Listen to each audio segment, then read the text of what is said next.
بێ ئەنجامی دۆسیە ڕۆژنامەنووسانی تیرۆرکراو لە دادگاکاندا و هەوڵی بەلا ڕێدابردنیان لەلایەن دەسەڵاتەوە لە ناویشاندا دۆسەی سەردەش عوسمان کە بە ئاشکرا لە بەردەم زانکۆ ڕفێندرا نیگەرانی چەندین ساڵی ڕۆژنامەنووسان و ڕێکخراوەکانیشە.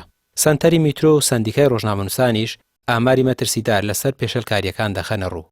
ئێمە لە کاتێکە ئەم یاردە دەکەینەوانەیە کە زیندانەکانمان ڕۆژنامەنووسی تایە، کەناڵی ڕاگەاندن نووسینگەی کەناڵی ڕاگەاندن لە شارەکانی هەولێر و دۆک داخراوە، لە شاری سلێمانی کەناڵ داخراوە و کەلوپەلەکەی شکێنراوە و دەست بەسەر بارەکای کەناڵەکە تاگیراوە تاکو ئێستا وەک پێویست کەلوپەرەکانیان وەرنەگرتوتەوە.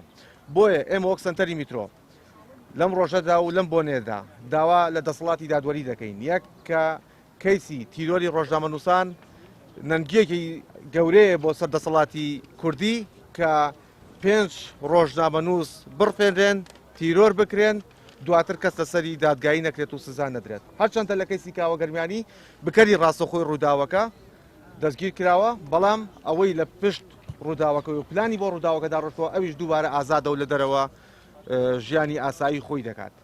سەردەشت سەرتۆپ و سەرقافڵە بوو، بەڵام ئێمە 5 کەسی تری تیرۆرمان هەیە بیرتان نەچێت ڕۆژنامەنووسان خەڵکی کوردستان هەتاوەکو ئێستا تەنها تەقەکەری یەک کەس لەو تیرۆرکراوانە دەزیر کراوە، تەنها تەقەکەری کاوەگەرمیانی دەزیر کراوە دادگایی کراوە، ئەوانی کە هەموو بە ئازادی ئەسوڕێنەوە.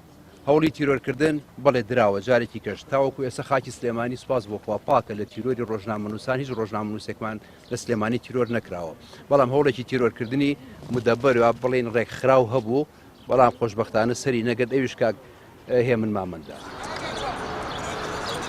ڕۆژنامەنووسان دەڵێن دەسەڵات گرەوی لەسەر لە بیرچوونەوەی دۆسەی سەردەش عوسمان دەکرد، بەڵام دوای 16 ساڵ بە گەرموگوڕی ئەم یادە دەکرێتەوە و سەردەشت لە بیری هەموواندایە. 15 ساڵ لەمەوبەر دەستێکی ڕەشی تیرۆریستی کە لە هەڕەمی دەسەڵاتدا بوون و ئێستاش لە لێواری مەرجی دەسەڵاتدان دەستیان چووە خوێنی ڕۆژنامەنووس و گەنجێکی تەمەن 22 ساڵەی خوێنکاری زانکۆ. ئەم دەسەڵاتە گرەوی کرد لەسەر ئەوەی دوای چەند مانگ و ساڵێک تیرۆری سەردەشت وەکو هەموو کارە ناشرینەکانی تریان بیر خەڵکی کوردستان دەچێتەوە. بەڵام دوجار ئێمەی ئازادی خوازگرەوەکەمان بردەوە و ئەمڕۆ دوای 16 ساڵ لە تیرۆری سەردەشت لە هەموو کات و ساڵێک زیاتر بە گەرم و گوڕی ئەم یادە لە ناوخۆی کوردستان و دەرەوە و لە میدیا و سۆشیال میدیا زیاتر گرنگی پێدەدرێت. ئازادی بۆ شێروان شێروانی. دۆخی ئازادی لە عێراق و هەرێم لە پاشەکشەدایە. تیرۆرکردن و هێرشکردنە سەر دەیان ڕۆژنامەنووس و دەربازبوونی بکوژان لە سزا ژینگەی کاری میدیایی کردوتە مەیدانێکی پڕ لە مەترسی، بەڵام ڕۆژنامەنووسان لە کارەکانیان بەردەوامن و هەڕەشە و مەترسیەکان پاشەکشەی پێ نەکردوون. ڕامیا عوسمان کەناڵی پێیا سلێمانی.